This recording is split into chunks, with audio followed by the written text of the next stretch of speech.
মধ্যপ্রাচ্য জুড়ে দখলদার ইসরায়েল ও ইরানের মধ্যে চলছে ভয়ঙ্কর যুদ্ধ, আর এ যুদ্ধে সরাসরি অংশ নিয়েছে মার্কিন যুক্তরাষ্ট্র। আমাদের হাতে এসেছে গুরুত্বপূর্ণ আপডেট আন্তর্জাতিক সংবাদ। শুরুতেই থাকছে দখলদার ইসরায়েলের বিরুদ্ধে দাঁড়ালো ভারত, চীন ও রাশিয়া জোট। এবারে জানিয়ে দিব নিজ ভূখণ্ডে প্রথম ক্ষেপণাস্ত্র পরীক্ষা চালালো জাপান। আরও জানাবো 3 মোসাদ গুপ্তচরের মৃত্যুদণ্ড কার্যকর। এদিকে যুদ্ধবিরতির আগেই ইরানের 14 ক্ষেপণাস্ত্র আঘাত হানে ইসরায়েলে। সব শেষে জানিয়ে দিব ইসরায়েলের হয়ে কাজ করা 700 ভাড়াটে সৈনিক গ্রেপ্তার। এতক্ষণ শুনছিলেন আপডেট আন্তর্জাতিক সংবাদের শিরোনাম, এবারে বিস্তারিত। তবে তার আগে অনুরোধ রইল ভিডিওটিতে একটি লাইক এবং কমেন্ট করে জানিয়ে দিন ভিডিও সম্পর্কে আপনার মূল্যবান মতামত। আরও জানিয়ে দিন ভিডিওটি কোথা থেকে দেখছেন বা কোন জেলা থেকে দেখছেন। ইসরায়েলের বিরুদ্ধে দাঁড়ালো ভারত, চীন, রাশিয়া জোট। ভারত, চীন, রাশিয়ার নেতৃত্বাধীন জোট ব্রিক্স ইরানের পক্ষে অবস্থান নিয়েছে। পাশাপাশি ইরানের বিরুদ্ধে ইসরায়েল ও যুক্তরাষ্ট্রের সামরিক হামলার তীব্র নিন্দা জানিয়ে বিবৃতি দিয়েছে এ জোট। ব্রাজিল, চীন, ভারত, দক্ষিণ আফ্রিকা, রাশিয়া সহ উদীয়মান অর্থনীতির দেশগুলোর একটি জোট ব্রিক্স। ইসরায়েল ও যুক্তরাষ্ট্রের ইরানের বিরুদ্ধে সাম্প্রতিক হামলার বিষয়ে গভীর উদ্বেগ প্রকাশ করে এটিকে আন্তর্জাতিক আইন ও জাতিসংঘের সনদের লঙ্ঘন হিসেবে বর্ণনা করছে তারা। মঙ্গলবার ইরান ও ইসরায়েলের মধ্যে যুদ্ধবিরতি কার্যকর হওয়ার পর জারি করা এক বিবৃতিতে ব্রিক্স ইরানের শান্তিপূর্ণ পারমাণবিক স্থাপনাগুলোতে হামলার সমালোচনা করছে। তাদের মতে আন্তর্জাতিক আইন ও জাতিসংঘের পারমাণবিক নিয়ন্ত্রক সংস্থার নিয়ম লঙ্ঘন করে হামলা পরিচালিত হয়েছে।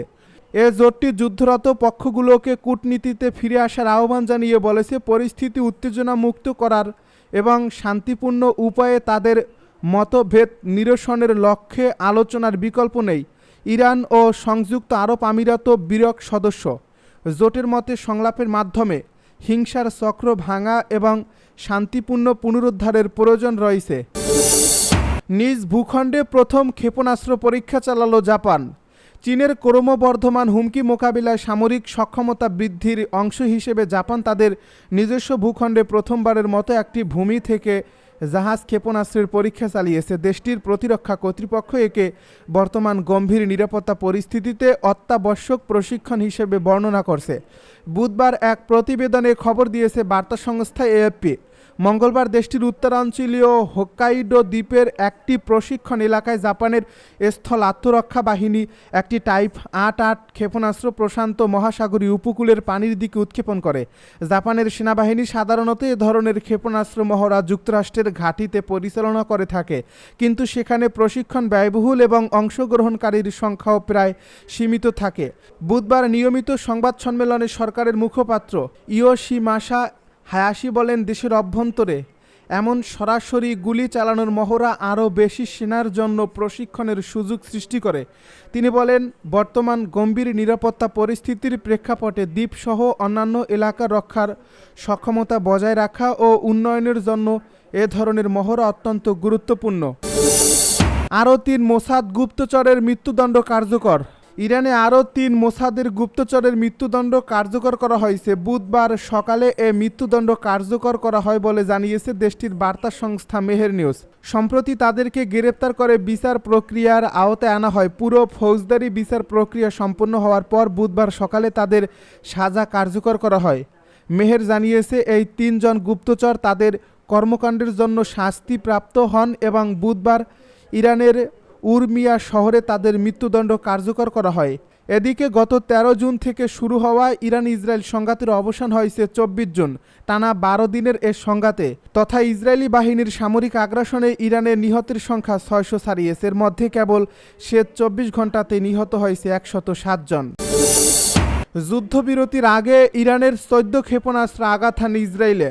ইরানের ইসলামী বিপ্লবী গার্ড বাহিনী জানিয়েছে, মঙ্গলবার সকালে যুদ্ধবিরতি কার্যকর হওয়ার ঠিক আগ মুহূর্তে তারা ইসরায়েলি লক্ষ্যবস্তুতে 14টি ব্যালিস্টিক ক্ষেপণাস্ত্র নিক্ষেপ করছে। আইআরজিসি এক বিবৃতিতে জানিয়েছে, অপারেশন ট্রু প্রমিস 3 এর অংশ হিসেবে দখলদার ইসরায়েলি শাসনের বিরুদ্ধে এটি ছিল ইরানের 22তম হামলা।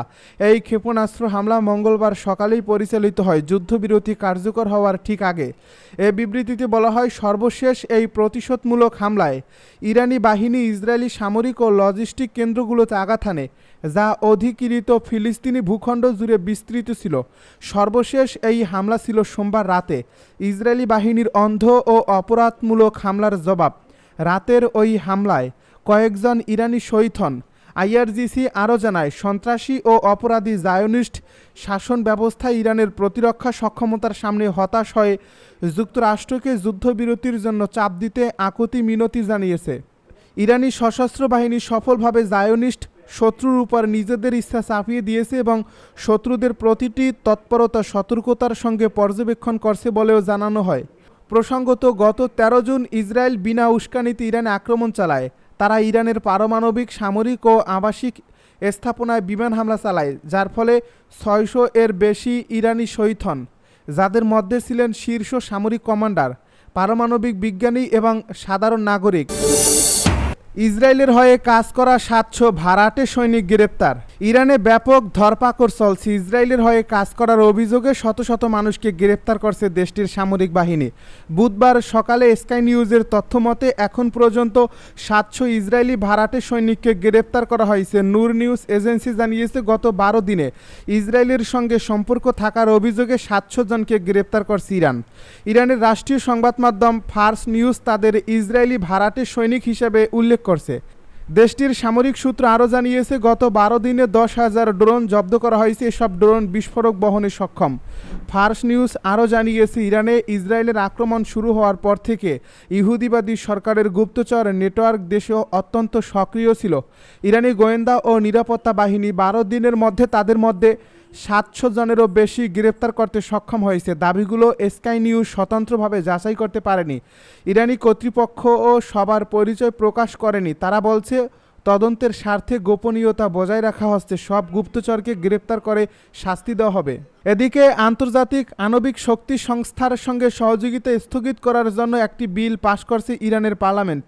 এ বিলটি পাশের ফলে আইএএ পরিদর্শকেরা কেবল সর্বোচ্চ জাতীয় নিরাপত্তা পরিষদের স্পষ্ট অনুমোদনের মাধ্যমে এবং সংস্থাটি যদি দেশের পারমাণবিক স্থাপনাগুলোর নিরাপত্তার নিশ্চয়তা দেয় তবেই ইরানে প্রবেশ করতে পারবেন।